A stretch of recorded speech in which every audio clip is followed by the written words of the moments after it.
Assalamualaikum warahmatullahi wabarakatuh. Saya Farhan Dwi Rizky dari Akuntansi B. Saya ingin menjelaskan modul 4 yaitu kas dan setara kas. Di sini ada prosedur audit. Di prosedur audit itu ada uji ketaatan. Pertama itu ada tentukan sampel bukti-bukti pengeluaran dan penerimaan kas atau bank yang akan diperiksa untuk meyakinkan keabsahan transaksi dan minta tanda tangan atau para pejabat-pejabat yang berwenang. Lalu yang kedua itu ada yakinkan bahwa apakah semua dokumen-dokumen yang dipertanggungjawabkan sudah lengkap dan distempel lunas untuk menghindarkan bukti-bukti tersebut dipakai berulang. Uji ketaatan itu masuk ke indeks TOC2 dan TOC4. TOC2 dan TOC4 itu ada di buku 2 halaman 94 dan 95. Lalu ada uji kewajaran. Uji kewajaran itu ada kas dan bank. Di kas itu ada 11. Yang pertama itu ada siapkan schedule utama dari kas dan setara kas. Dia masuk ke indeks C. C itu ada di buku 2 halaman 82. Lalu ada lakukan perhitungan kas atau cash count secara mendadak dan serentak untuk semua jenis kas yang ada di perusahaan serta dibuatkan berita acara pemeriksaan. Yang ketiga itu yakinkan bahwa buku kas telah ditutup per tanggal pemeriksaan dan semua bukti pengeluaran dan penerimaan telah dibukukan. Lalu yang keempat, bandingkan saldo kas menurut perhitungan kas dan saldo buku kas. Ketiga itu ada di C1 dan C2 di buku 2 halaman 84 dan 85. Lalu yang nomor 5 itu ada apabila perhitungan kas dilakukan sesudah tanggal neraca, lakukan prosedur penarikan mundur atau trade back ke tanggal neraca. Dan bila dilakukan sebelum tanggal neraca, lakukan penarikan maju atau trace forward ke tanggal neraca. Yang keenam itu bandingkan saldo buku besar dengan saldo perhitungan kas setelah prosedur penarikan pertanggal neraca. Kedua itu masuk ke C1, indeks C1. C1 itu ada di buku 2 halaman 84. Lalu nomor 7 itu periksa penjumlahan atau footing atau cross footing lembaran-lembaran buku kas secara uji petik. Perhatikan pemindahan saldo pada lembaran tersebut ke lembaran berikutnya. Di situ telah disetujui oleh si pembuat. Lalu jika kas kecil menggunakan sistem dana tetap atau impress fund system, teliti apakah sudah ada pertanggungjawaban dari dana tetap sebelum diadakan pengisian kembali. Di situ juga sudah disetujui. Lalu pastikan apabila ada kas yang dalam mata uang asing telah dikonversikan ke dalam kurs yang benar pertanggal neraca. Di situ tidak perlu dikonfirmasi. Lalu yang nomor 10 itu buat daftar koreksi yang diperlukan, dan yang 11 itu buat kesimpulan dan komentar hasil pemeriksaan kas yang perlu diketahui oleh para partner serta saran kepada pihak manajemen yang juga merupakan salah satu penilaian terhadap mutu audit Anda. Di nomor 10 dan 11 itu masuk ke indeks C. Di situ juga C ada di buku 2 halaman 82. Lalu ada bank. Di bank itu ada 11 nomor.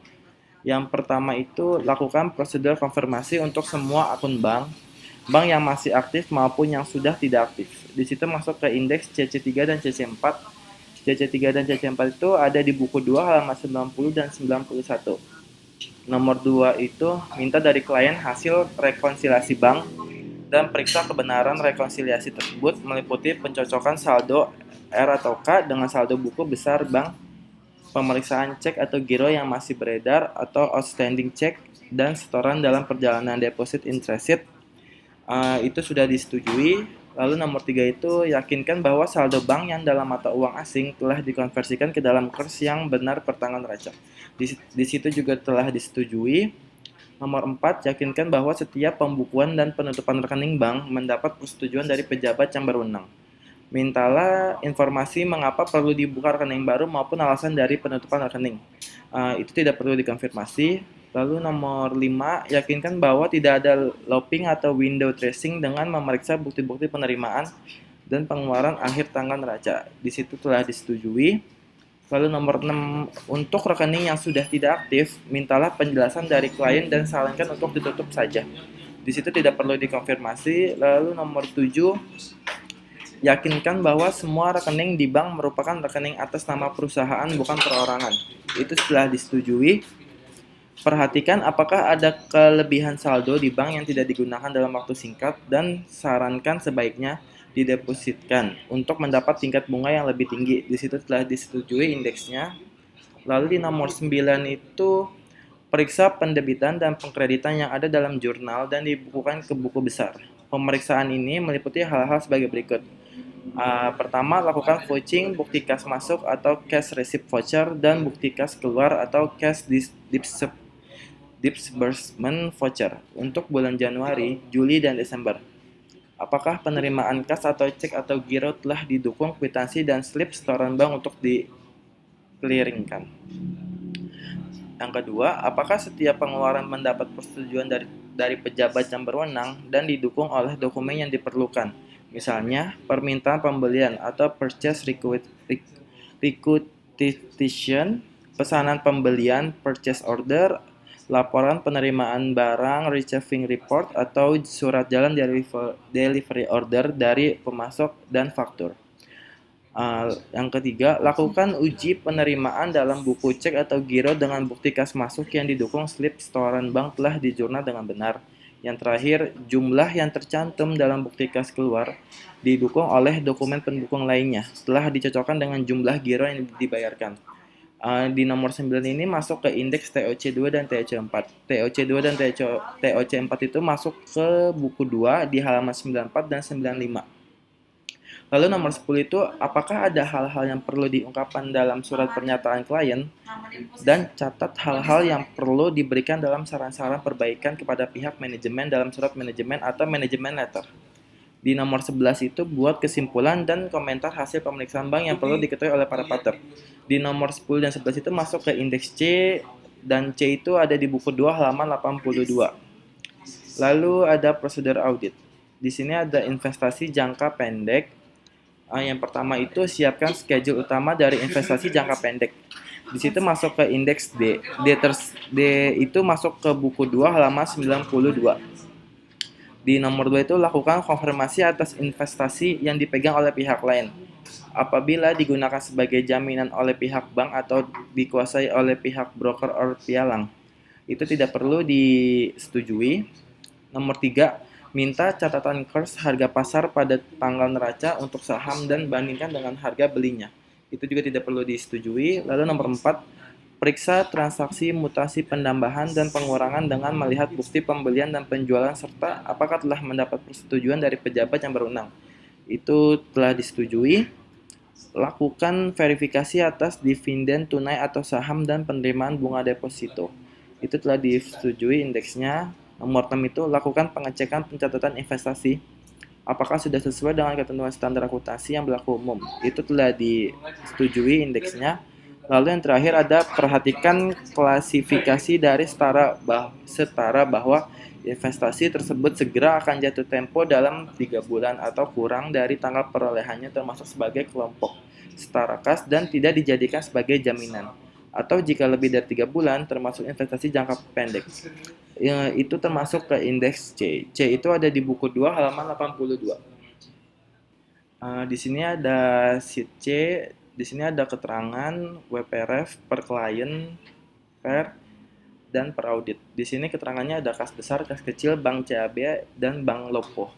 Di kas besar itu per kliennya ada 3 juta. Di sini debitnya ada 8 juta dan per auditnya itu ada 11 juta. Kas kecil itu per kliennya 2 juta, di kreditnya ada 200, per auditnya ada 1.800.000.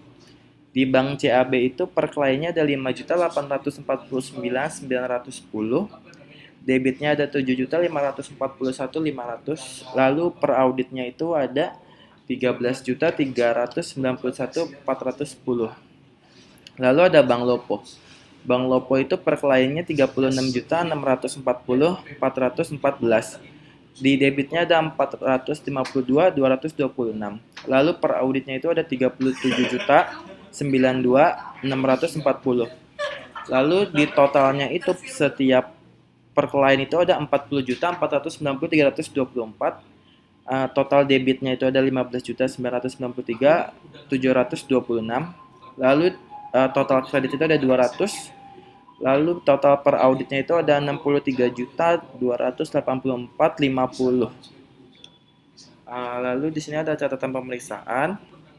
Di sini ada catatannya itu pertama, pada saat cash count kas kecil ditemukan selisih kas kekurangan sebesar 200.000. Di sini ada jurnalnya, debitnya itu piutang lain-lain sebesar 200 juga dan kreditnya itu kas kecil di 200. Ada beban lain-lain 270 dan kas kecil itu dikredit 270. Oke, lanjut lagi ke C1. Di C1 ini ada berita acara pemeriksaan uang kas. Nah, di sini ada nama perusahaan, dilakukan pada tanggal berapanya, dan pemegang kasnya. Ada sisa kas menurut buku kas. Pertama itu sisa menurut buku kas pada tanggal 31 Desember 2018 sebesar 3 juta. Di sini ada mutasi dari tanggal 1 Januari 2019 sampai dengan 5 Januari 2019. Jumlah debitnya kosong, jumlah kreditnya itu 3 juta. Di nomor 3 itu ada di nomor 3 itu sisa buku kas pada tanggal 5 Januari 2019 itu ada 3 juta. Pemasukan yang belum dibukukan itu kosong, pengeluaran yang belum dibukukan itu kosong. Jadi jumlah sisa uang kas menurut buku itu ada 3 juta. Uang dalam kas. Pertama ada uang tunai. Uang kertas itu ada yang 0 lembar itu ada kosong, yang 125 lembar itu ada 6.250, yang 170 lembar itu ada 3.400, yang 170 lembar itu ada 3.400, yang 101 lembar itu ada 1.1000, yang 65 lembar itu ada 325 dan yang 0 lembar itu kosong. Lalu totalnya itu ada 10.985 dan yang uang logam. Uang logam itu terdiri dari dua, yang 14 keping dan 2 keping. 14 keping itu ada 14.000 dan 2 keping itu ada 1.000. Totalnya itu 15.000. Jika dijumlah semuanya itu totalnya itu 11.000. Di sini ada surat-surat berharga dan lain-lain, tapi tidak ada nominalnya, jadi tetap totalnya itu 11 juta. Dan selisih uang kasnya itu ada 8 juta. Lalu di sheet C2 ini ada berita acara pemisahan uang kas juga. Di sini ada nama perusahaan juga, dilakukan pada tanggal dan pemegang kas dari kapannya. Di sini ada sisa uang kas menurut buku kas. Sisa menurut buku kas pada tanggal 31 Desember 2018 sampai dengan 5 Januari 2019. Mutasi dari tanggal 1 Januari 2019 itu ada 2 juta. Di sini tidak ada nominal lain, jadi kita langsung jumlah, yaitu ada 2 juta. Di sini ada uang dalam kas. Uang tunai terdiri dari uang kertas dan uang logam. Uang kertas itu totalnya itu ada 1.515 dan uang logam itu totalnya itu ada 15.000. Jika di total semua itu ada 1.530 dan ada lain-lainnya itu seperti bond yang belum diperhitungkan sebesar 270 dan jika ditotalkan semuanya jadi 1.800. Terjadi selisih uang kas 200.000. Lanjut ke C3. Di sini C3 itu ada supporting schedule Bank CAB. Di sini ada jurnal koreksi yang diperlukan, setoran clearing dengan kode transaksi 885701 belum dicatat oleh perusahaan, namun sudah dicatat oleh bank. Setoran clearing tersebut sebesar Bank CAB itu debitnya 10.600.000, kreditnya itu ada piutang usaha 10.600.000. Lalu di B itu ada perusahaan belum melakukan pencatatan atas pendapatan jasa giro atau bunga yang diberikan oleh Bank CAB sebesar 156.500. Di sini debitnya itu ada Bank CAB 156.500, pendapatan bunganya itu sebesar sama 156.500. Yang C itu perusahaan belum melakukan pencatatan terhadap pembayaran biaya administrasi bank sebesar 25.000. Di sini jurnalnya itu beban administrasi bank dan beban CAB. Beban administrasi bank itu ada di debit 25.000 dan bank CAB itu ada di kredit 25.000. Di sini ada D itu perusahaan belum melakukan pencatatan atas tolakan clearing masuk dengan kode transaksi 1526751. Clearing masuk tersebut sebesar utang usahanya jurnalnya itu ada utang usaha dan bank CAB. Utang usaha itu di debitnya itu 2.200.000 dan Bank CAB itu di kreditnya 2.200.000. Lalu yang E, terdapat salah pencatatan sebesar 990.000. Utang usahanya itu ada 990 di debit dan Bank CAB itu sebesar 990 sama di kredit. Lalu di C4. Di C4 itu juga ada supporting schedule tapi ini Bank Lopo. Di sini ada jurnal koreksi yang diperlukan. Yang A, setoran clearing dengan kode transaksi 1363930 belum dicatat oleh perusahaan namun sudah dicatat oleh bank. Setoran clearing tersebut berupa jurnalnya itu ada piutang usaha dan Bank Lopo. Piutang usaha itu ada di debit 3.750.000 dan Bank Lopo itu ada di kredit 3.750.000. Lalu yang B itu ada perusahaan belum melakukan pencatatan atas pendapatan jasa giro atau bunga yang diberikan oleh Bank Lopo sebesar 75.226. Bank Lopo itu ada di debit, jurnalnya 75.226 dan pendapatan bunga di kredit 75.226. Itu ada perusahaan belum melakukan pencatatan atas cek kosong sebesar 3.350.000. Yang pertama itu ada piutang usaha ada di debit 3.350 dan Bank Lopo itu ada di kredit 3.350. Yang D itu ada perusahaan belum melakukan pencatatan atas prabayar biaya cek atau giro sebesar 18.000. Di sini ada jurnalnya itu beban administrasi bank ada di debit 18 juta dan Bank Lopo itu ada 18.000 juga di kredit. Yang E itu ada perusahaan belum melakukan pencatatan terhadap pembayaran biaya administrasi bank sebesar 5.000. Jurnalnya itu ada beban administrasi bank di debit 5.000 dan Bank Lopo itu di kredit 5.000 juga. Lanjut ke C3.1.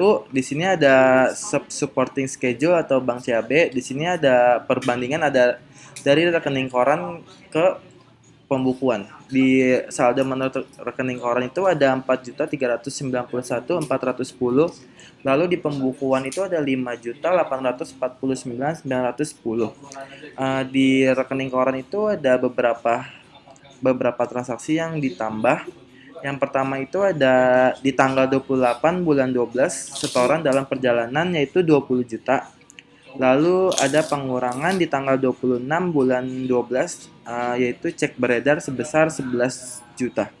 Lalu totalnya ada 13.391.410.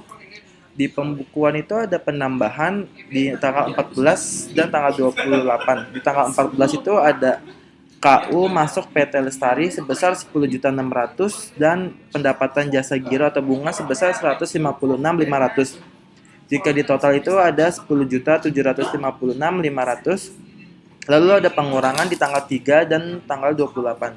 Di tanggal 3 itu ada kesalahan pencatatan PT Berkat yaitu 990.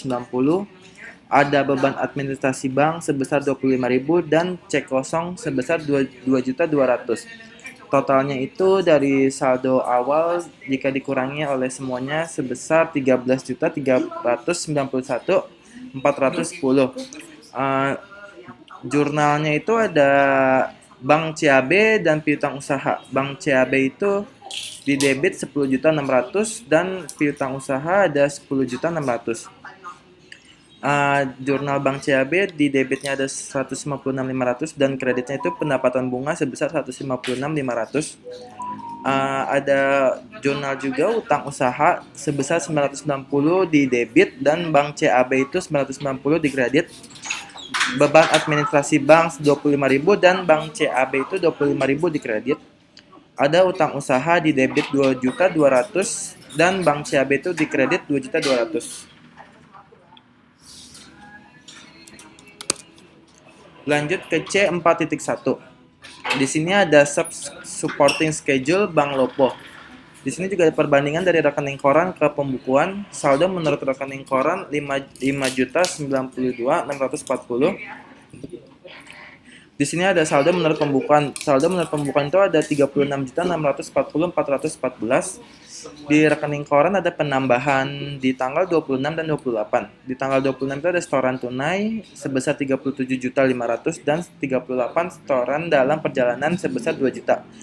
dan dikurangi di tanggal 17 dan 21. Di tanggal 17 itu ada cek beredar PT Elang sebesar 2 juta dan tanggal 21 cek beredar juga dari PT Caraka sebesar 5.500.000. Jika ditotal semuanya dari saldo yang sebenarnya sebesar 30 juta 37.092.640.000. Di saldo pembukuan ada penambahan di tanggal 24 dan 27. Di 24 itu ada setoran clearing. Setoran clearing itu sebesar 3.750 dan 27 di tanggal 27 ada pendapatan jasa giro sebesar 75.226 dan dikurangi di tanggal 24, 27 dan 28. Di tanggal 24 itu ada beban administrasi bank sebesar 18.000, beban administrasi bank di tanggal 27 sebesar 5.000 dan tanggal 28 itu ada cek kosong PT Lestari sebesar 3.350. Jika ditotal dari saldo yang sebenarnya sebesar 37.092.640. Di sini ada jurnalnya. Yang pertama ada piutang usaha. Di debit itu ada 3.750 dan kredit itu di jurnal kredit itu ada Bank Lopo sebesar 3.750. Yang pertama ada Bank Lopo juga, di debitnya 75.226 dan kreditnya itu ada pendapatan bunga 75.226. Beban administrasi bank di debit 23.000 dan kreditnya itu Bank Lopo itu 23.000. Piutang usaha di debit 3.350.000 dan kreditnya itu ada Bank Lopo sebesar 3.350. Di sini ada CC3, di sini ada konfirmasi Bank CAB, di sini ada isi surat dari PT Sugus. Di sini CC4 itu sama konfirmasi Bank Lopo. Di sini ada surat konfirmasinya. Lanjut ke sheet D. Di sini ada deposito berjangka dan investasi pada saham. Di deposito berjangka pada per klien 31 bulan 12 tahun 2018 sebesar saldo 1.450, per auditnya itu sama 1.450.000. Investasi pada saham per kliennya itu ada 265 juta dan debitnya itu ada 10 juta dan kreditnya ada 5.500. Total per auditnya itu ada 269.500. Lalu total per klien itu ada 1.715. Total debitnya ada 10 juta, total kredit ada 5.500 dan total per auditnya itu ada 1.719.500.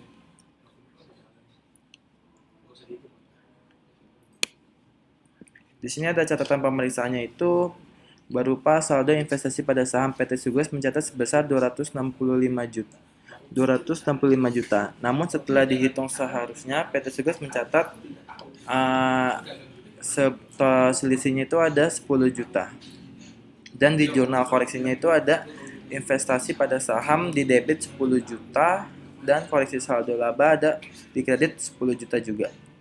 Investasi pada saham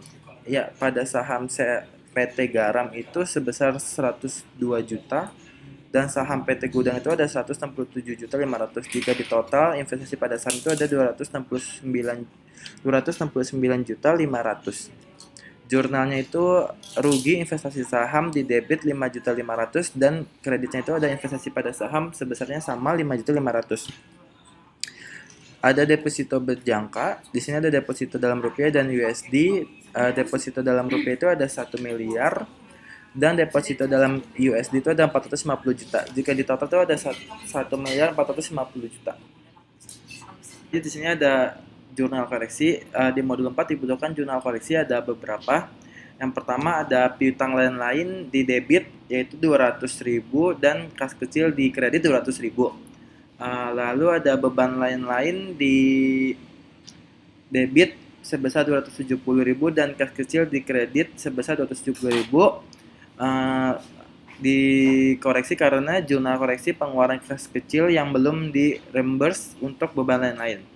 Lalu ada Bank CAB di debit sebesar 10.600 dan piutang usaha sebesar 10.600. Dikoreksi karena jurnal koreksi atas setoran clearing yang belum dicatat oleh perusahaan PT Lestari. Lalu ada Bank CAB di debit sebesar 156.500 dan di kredit pendapatan bunga 156.500. Dikoreksi karena pendapatan bunga yang belum dicatat oleh perusahaan. Lalu ada beban administrasi bank di debit sebesar 25.000 dan kredit bank CAB 25.000. Di sini dikoreksi karena beban administrasi bank yang belum dicatat oleh perusahaan. Lalu yang terakhir ada utang usaha di debit 22.200 dan di kredit bank CAB 2.200, dikoreksi atas cek kosong dengan nomor tiket 1526751 tanggal 28 Desember 2018. Sekian presentasi modul 4 kas dan setara kas dari saya. Mohon maaf kalau ada salah kata. Assalamualaikum warahmatullahi wabarakatuh.